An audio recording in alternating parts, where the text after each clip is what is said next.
Hi అండి అందరికీ welcome to MB kitchen. ఈరోజు నేను అపోలో ఫిష్తో 2 రకాల రెసిపీస్ చూపించబోతున్నాను. ఒకటి ఫ్రై, రెండవది ఫిష్ మంచూరి. అసలు స్మెల్ అనేది రాకోకుండా గోబీలాగే ఉంటుందండి. అసలు చెప్పేదాకా కనుక్కోలేరు ఇది ఫిష్ అనేసి. అంత బాగుంటుంది. టేస్ట్ అయితే ఇంకా వేరే లెవెల్ అని చెప్పొచ్చు. ఇది పిల్లలైతే ఆరాంగా తినేయచ్చు, ఎందుకంటే ముళ్ళు ఉండదు కదా.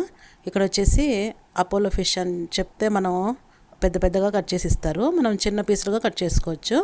ఇది నీచు వాసన రాకోకుండా కొంచెం నిమ్మకాయ సాల్ట్ వేసి కడిగి పెట్టుకున్నామంటే గిన స్మెల్ అనేది అస్సలు రాదు, చేసేటప్పుడు కానీ తినేటప్పుడు కానీ. ఇది నెక్స్ట్ ఐటమ్ అండి. ఇది గోబీ మంచూరియన్ లాగా ఫిష్ మంచూరియన్. ఇప్పుడు ఎలా చేసుకోవాలో చూపిస్తాను.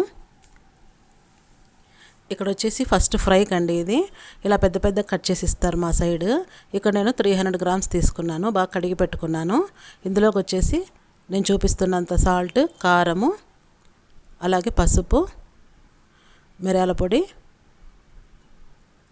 అర్ధం స్పూన్ అల్లం వెల్లుల్లి పేస్ట్, ఫ్రెష్గా ఉండాలండి. అలాగే అర్ధం చెక్క నిమ్మకాయ ఉప్పు అనమాట, అర్ధం. ఇలాగంతా కలిపేసుకొని బాగా కలిసేలాగా కలుపుకోవాలి.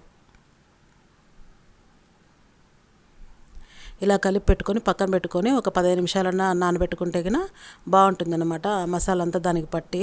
ఇక్కడ వచ్చేసి ప్యాన్ పెట్టుకొని 3 చెంచాలు ఆయిల్ వేసుకొని, మరి డీప్ ఫ్రై అంత కాదు, ఆయిల్ హీట్ అయ్యాక ఇలా ఒక్కొక్క పీస్ వేసుకుంటూ కొంచెం మీడియంలో పెట్టుకొని వేసుకోవాలి. మరి వెంటనే తిరిగేయకూడదు, ఇరిగిపోతాయి అన్నమాట ముక్కలు. ఒక 50% ఉడికినాక స్లోగా తిరిగేసుకోవాలి. ఇలా అటు ఇటు తిరిగేసుకొని ఎర్రగా కాల్చుకొని ఇంకా తీసేసుకోవాలి. మిగతావి కూడా ఇలాగే చేసుకోవాలి. అసలు స్మెల్ అనేది రాదండి, అంత బాగుంటుంది ఇది. ఇది సైడ్ డిష్గా చాలా బాగుంటుంది, క్రిస్పీగా, లోపల స్మూత్గా. అంతేనండి. చూడు, గోల్డ్ కలర్ వచ్చేదాకా వేయించుకోవాలి.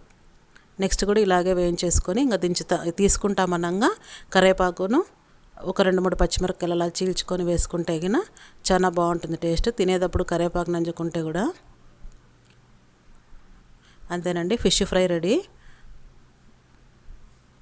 నెక్స్ట్ వచ్చేసి ఫిష్ మంచూరియన్. పీసులు నేను చిన్నగా కట్ చేసుకున్నాను. ఇది కూడా 300 గ్రామ్స్ తీసుకున్నానండి. బాగా కడిగి పెట్టుకున్నాక మిరియాల పొడి, సాల్ట్, అలాగే అల్లం వెల్లుల్లి పేస్ట్, అర్ధం నిమ్మకాయ ఉప్పు పిండుకోవాలి.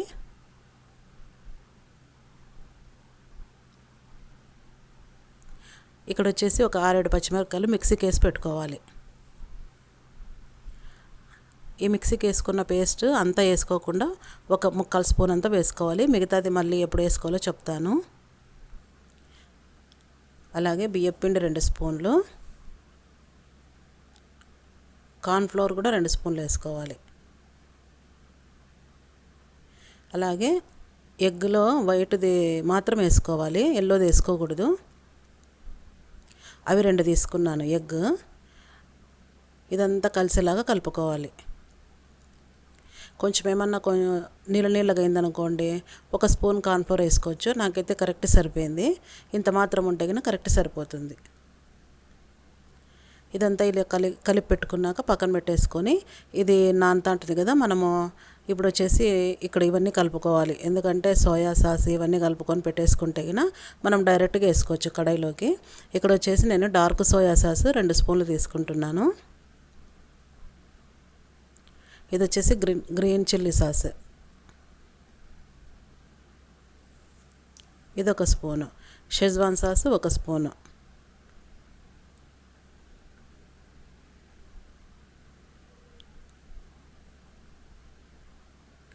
నెక్స్ట్ వచ్చేసి టమాటో కెచప్, మనము ఏమిట్లో కన్నా తింటుంటాం కదా, అది వచ్చేసి ఒక 2 స్పూన్లు తీసుకోవాలి.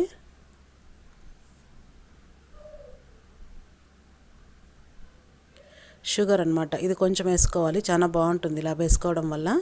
ఒక అర్ధ కప్పు నీళ్ళు వేసుకొని బాగా కలుపుకోవాలి. నేను ఇక్కడ నువ్వుల నూనె వేసుకోవడము కొంచెం లేట్ అయిందండి, మరీ చూపించాను వేసుకోవాలనేసి.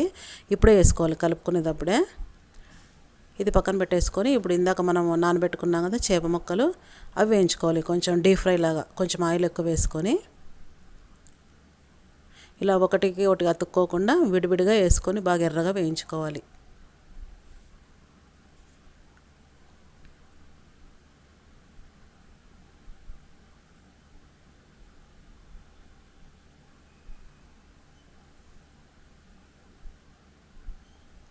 మంటని ఎక్కించుకుంటూ తగ్గించుకుంటూ బాగా ఎర్రగా వేయించుకోవాలి.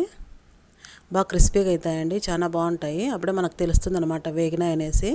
నూనె అంతా ఎగురుతుంది, అలా కలర్ రావాలి గోల్డ్ కలర్లో. ఇప్పుడు బాగా వేగినాయి అనేసి తీసేసుకుంటున్నాను. ఇంకా మిగతా కూడా అలాగే వేయించుకోవాలి.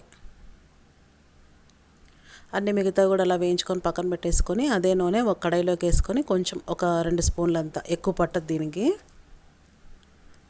ఒక ఎర్రగడ్డ చిన్న ముక్కలుగా కట్ చేసుకొని అది వేసుకొని బాగా ఎర్రగా వేయించుకోవాలి, మంచి గోల్డ్ కలర్ వచ్చేదాకా. ఇందాక మనం మిగిలించుకున్నాం కదా పచ్చిమిరపకాయల పేస్ట్, అది వేసుకొని పచ్చివాసన పోయేదాకా వేయించుకోవాలి. అలాగే అల్లం వెల్లుల్లి పేస్ట్ ఒక 1/4 స్పూను, చిటికెడంత మిరియాల పొడి, కొంచెం సాల్ట్, మరి తక్కువ తగిన వేసుకోవచ్చు సాల్ట్. అలాగే క్యాప్సికమ్ వేసుకుంటున్నాను, ఇందులో చాలా బాగుంటుంది అన్నమాట.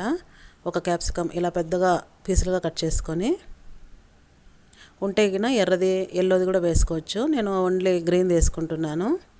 ఇందాక మనం మిక్స్ చేసి పెట్టుకున్నాం కదా సోయా సాస్ది, అందులోకి ఇప్పుడు చూపిస్తున్నా చూడండి నువ్వుల నూనె. అప్పుడు మర్చిపోయినా అని చెప్పాను కదా, ఇలా కలిపేసుకొని వేసుకోవడం వల్ల టేస్ట్ చాలా బాగుంటుందండి. ఇది మిస్ చేయొద్దండి, ఎందుకంటే ఇప్పుడు ఆవకాయ పెట్టే సీజన్ కదా, ఎలాగో ఇంట్లో ఉంటుంది కాబట్టి చెప్తున్నాను. ఇలాగ అన్నీ కలుపుకున్నాక మీడియం మంట మీద ఇలా బాగా ఉడకాలి. కొంచెం నీళ్ళగా ఉందనుకోండి, కార్న్ఫ్లోర్ ఒక స్పూన్ నీళ్ళలో కలిపేసి వేసుకున్నామంటే బాగా చిక్కబడుతుంది. నాకు కరెక్ట్ సరిపోయింది ఇక్కడ టెక్స్చరు. హైలో పెట్టేసుకొని ఇలా ఉడికించుకోవాలి. నాకైతే కరెక్ట్ సరిపోయింది, మాత్రం ఉంటే చాలు. క్యాప్సికమ్ అనేది ఎక్కువ ఉడకకూడదు అనమాట, చాలా క్రిస్పీగా ఉండాలి అది కూడా. ఇప్పుడు వచ్చేసి ఒక అర్ధం ఎర్రగడ్డ పెద్ద పెద్ద పీసులుగా అంతా డివైడ్ చేసుకొని వేసుకోవాలి, చాలా బాగుంటుంది అనమాట గోబీ మంచూరియన్ లాగా. ఇందులోకి ఇప్పుడు మనం వేయించి పెట్టుకున్న ఫిష్ ముక్కల్ని వేసేసుకొని కలిపేసుకొని అటు ఇటు ఈ సోయా సాస్ ఇవన్నీ వేసాం కదా, అవన్నీ దాంట్లోకి తగిలేలాగా కలిపెట్టేసుకొని కొత్తిమీర వేసుకొని ఇంకా 2 పచ్చిమిరపకాయలు కట్ చేసుకొని వేసుకోవడమేనండి. చాలా బాగుంటుంది ఇది. ఇంకా పక్కన టమోటా కెచప్ అవసరం లేదు, ఇలాగే తినేయచ్చు డైరెక్ట్గా. అంతేనండి, మీకు నచ్చుతుంది అనుకుంటున్నాను. మరిన్ని రెసిపీస్తో వస్తుంటాను. సబ్స్క్రైబ్ చేసుకుంటూ లైక్ చేయండి. Thanks for watching.